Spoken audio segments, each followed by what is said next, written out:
Nos últimos meses, algo tem me incomodado bastante, que é a babação dos carros chineses. Eu vou usar esse termo porque é isso que é.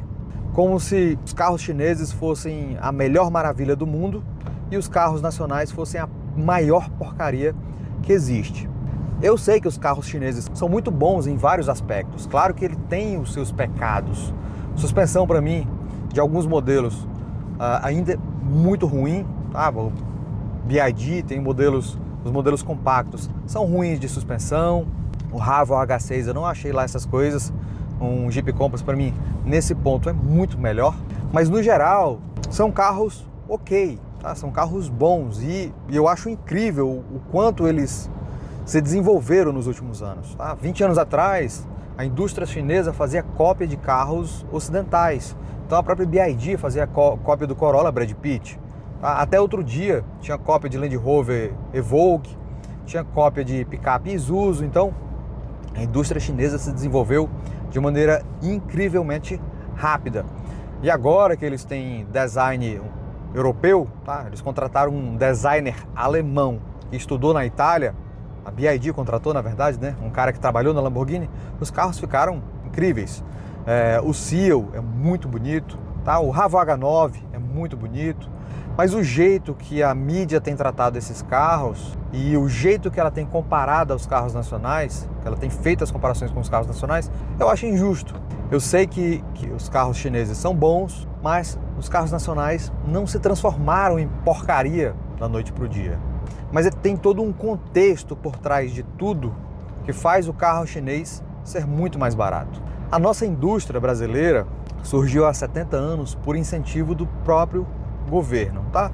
E foi assim na Coreia do Sul, foi assim na China, foi assim no Japão. Não tem problema nenhum o governo tomar a atitude de criar uma indústria, tá? Eu já fui liberal, eu já pensei de maneira diferente, tá? Eu já pensei que isso era desnecessário, o governo não deve se intrometer em nada, mas hoje eu imagino que um planejamento central pode ser interessante, tá? Foi para vários países, está sendo para a China. Então, a indústria brasileira surgiu a partir de incentivos do governo. O problema é que nossa indústria, ela surgiu por empresas estrangeiras. Nós nunca tivemos uma empresa brasileira forte, capaz de atender uma demanda grande do mercado. A Gurgel sempre foi minúscula e a Gurgel nunca teve chances reais de se tornar grande, porque o João Amaral Gurgel insistiu por muito tempo na fibra, e a fibra não dá escala, a fibra nunca vai dar escala de produção. Tá? Aquela ideia de Pernambuco ali da NBR, quando eu vi, eu já imaginei que fosse fraude logo de cara, porque 200 mil carros por ano de fibra é praticamente impossível, tá? A Ford aqui no Ceará fazia o Troller com um dos métodos mais modernos que existem de fibra de vidro e não tinha como aumentar demais a produção, porque é um processo lento, é um processo caro, tá? Então, carro de alta escala precisa ser de aço estampado.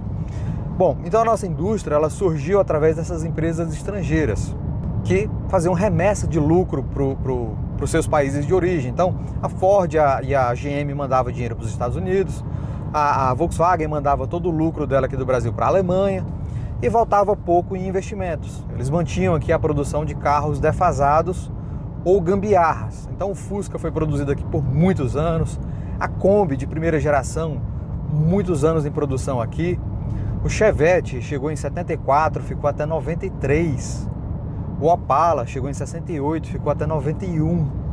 O Corcel, uma adaptação de um projeto antigo, ficou aqui até 97, se eu não me engano, através da Pampa, que é um carro espetacular, né? Mas 30 anos no mercado, não era um carro seguro, não era um carro condizente com os anos 90. Então, a nossa indústria fez isso por um motivo simples. Ela sempre foi protegida pelo governo. O governo nunca deixou que uma concorrência estrangeira invadisse o Brasil. Na verdade, deixou em algumas ocasiões, mas precisamente 3. Na primeira,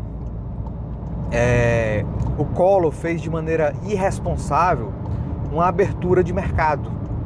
Então, é como se ele pegasse aquele moleque criado lá em Águas Claras, num condomínio em Águas Claras, pegasse ele e jogasse na periferia da Ceilândia, do dia para a noite. Pegasse o cara aqui, o moleque num dia, no outro jogasse na periferia. Então, quem estava fraco, quem estava mal das pernas, quebrou. Então, essa abertura de mercado, esse choque de liberalismo que o Collor fez, foi de maneira irresponsável. Ele não preparou a nossa indústria para isso, ele não fortaleceu a nossa indústria para isso. A indústria praticamente sobreviveu praticamente porque, como eu falei anteriormente, era empresa estrangeira. Então, elas conseguiram, mas a Gurgel não conseguiu, a Puma não conseguiu, várias outras empresas menores quebraram. Então, autopeças quebraram, porque foi de maneira irresponsável. A segunda ocasião foi no início do Plano Real. Tá? Tínhamos uma inflação alta, os carros ficaram caros. O Corsa, por exemplo, foi lançado em 94 e era vendido oficialmente por 7 mil, mas na prática ele passava dos 10 devido à inflação. Então, para atender a essa demanda do mercado, o governo abriu provisoriamente o mercado para receber importados, tá? Para controlar esses preços. Então, o Fiat Tipo chegou importado da Itália com um preço competitivo, o Golf mexicano chegou competitivo, tanto que matou as versões mais tops do Gol e da Paraty. Os carros ficaram menos interessantes. O Astra belga, tá? Importado da Bélgica, chegou para substituir o Kadett. Então o mercado acabou criando uma expectativa de que dali para frente seria assim, teríamos abertura para carros importados. Foi nessa época que a BMW vendeu bastante Série 3 da geração E36, que na minha visão é a mais bonita da história. A Série 3 mais bonita é ela. Porém, passou esse momento aí de inflação alta, o governo fechou as porteiras novamente, elevou o imposto de importação ali para 70%, estancou a importação de produtos importados, protegeu a indústria novamente. Então já não tinha mais concorrência estrangeira, as fábricas nacionais poderiam colocar os preços que elas quisessem. E a terceira e última ocasião de abertura foi praticamente involuntário, não foi uma decisão do governo. O real ficou forte, tá, diante do dólar. A gente estava num boom de exportações, estava num momento muito bom. O crescimento da China impulsionou bastante o crescimento do Brasil.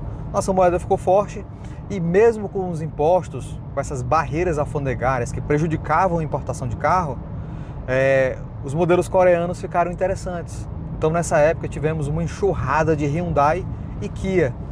Tucson, i30, Cerato, Sportage vieram em peso. Tá? Vieram em peso e fizeram bastante sucesso aqui. Porém, foi por um curto período. A partir do momento que o dólar começou a enfraquecer, começou a prejudicar o preço desses carros. Eles começaram a ser nacionalizados e o golpe final neles foi o IPI adicional para carros importados. Então, o governo acrescentou mais 30 pontos percentuais sobre o IPI, sobre o preço dos carros importados. Então, essa foi o golpe final. Então o Cerato deixou de vender aqui, a Kia praticamente fechou as portas, ficou só no pinga-pinga com uma pequena tiragem de carros. Então esse é o cenário da indústria brasileira, ela sempre foi protegida, tá? Então ela sempre foi aquele garoto criado ali para brincar apenas no playground do condomínio. Nunca pôde brincar na rua, porque na rua tinha gente perigosa, gente que tinha brincadeiras mais pesadas. Porém, de uns 5 anos para cá, decidiram abrir as porteiras para os carros elétricos. Então zeraram o imposto de importação para os carros elétricos. E a China, com uma produção gigantesca, tá? A China há 30 anos ela fazia menos carros do que o Brasil. Hoje ela faz mais carros do que Estados Unidos, Brasil, Coreia do Sul, Japão, Alemanha, França, somados. São 30 milhões de carros por ano. Então é uma oferta muito grande e ela precisa distribuir essa oferta além das suas fronteiras. O momento lá é de motorização da população, tá? Tem muita gente conquistando o primeiro carro zero, o primeiro carro, mas ela precisa exportar esses carros. Então a BYD tem um navio gigantesco para distribuir esses carros pelo mundo.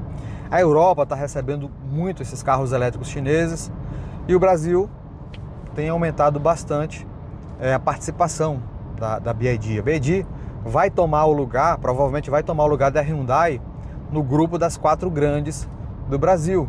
E é um feito inédito. Só que tudo isso não é justo porque estamos comparando uma indústria brasileira que foi criada no protecionismo com uma indústria criada para competir, criada para fabricar 30 milhões de carros. Estamos comparando uma indústria de 30 milhões com uma indústria altamente regulamentada de 2 milhões. Então, é injusto dizer que um Tiggo 5X é muito melhor do que um T-Cross, porque um custa 130 e o outro custa 160. É óbvio que um T-Cross vai custar 160, é óbvio que um T-Cross custa mais caro, porque ele é produzido no Brasil. Então, toda a carroceria dele é feita aqui. O motor dele é feito aqui. Eu sei que tem várias peças importadas nos carros da Volkswagen. Essa semana, por exemplo, eu fui olhar como é que está o filtro de ar do motor do meu carro e a caixa do filtro de ar é feito na Sérvia. Tá? Tem peças feitas na Espanha, peças feitas em Portugal, na Alemanha. Então tem muita peça importada. Mas boa parte do conteúdo dele é nacional, é feito aqui. E o carro nacional tem uma carga de impostos gigantesca. Do preço final de um carro, falam em 40%, 50%. Isso significa que de 80% a 100% do custo de produção é imposto, tá? É acrescentado de imposto. Então, se um carro custa 80 para produzir, ele recebe de 70 a 80 em impostos. Isso encarece o carro. E tem vários outros custos que estão dentro do custo Brasil, que não fazem parte do custo China. Tá? A China tem uma indústria focada na eficiência, tem uma indústria focada na oferta. Então é óbvio que um carro chinês vai chegar mais barato aqui. Ele não é feito aqui. E não adianta alimentar a esperança de que um dia as chinesas irão produzir aqui e manter a mesma política de preço. Tá? O preço do carro chinês é bom porque ele é feito na China. Ele vem pronto da China ou quase pronto da China. Ele chega aqui num regime chamado CKD, desmontado, ou SKD, semi-desmontado. Então, a jogada dos chineses é justamente essa, trazer o carro pronto ou quase pronto e vender aqui. Porque se um Tiggo X fosse inteiramente fabricado aqui com o mesmo percentual de nacionalização do T-Cross, ele custaria mais do que o T-Cross, porque ele é um carro mais sofisticado do que o Volkswagen. Então ele tem um padrão de acabamento melhor, tem um pouco mais de tecnologia em termos de tela, de recursos. Isso torna o carro mais caro, porque a gente sabe, qualquer recurso adicionado a um projeto encarece ao projeto, seja numa casa, seja num produto, seja num carro, num automóvel. Então, cada acabamento que o carro tem a mais é um operário costurando um volante, é um operário costurando um apoio de braço, fazendo um banco de couro com costuras mais elaboradas. Tudo isso agrega custo. Tá? A minha conclusão é de que é injusto comparar um carro nacional com um carro chinês nas condições atuais. Tá? Como seria injusto comparar um carro brasileiro com um carro mexicano. Um carro mexicano é mais barato, um carro indiano é mais barato. A prova disso é de que o México, que é um país extremamente aberto aos carros importados, compra o Virtus fabricado na Índia. Não compra mais o Virtus brasileiro. O México, ele compra carros brasileiros, aqueles que não existem em outros países, tá? Não existem de outra fonte. Então ele vai comprar a Estrada, que chega lá como Ram, se não me engano, Ram 700. Compra Saveiro.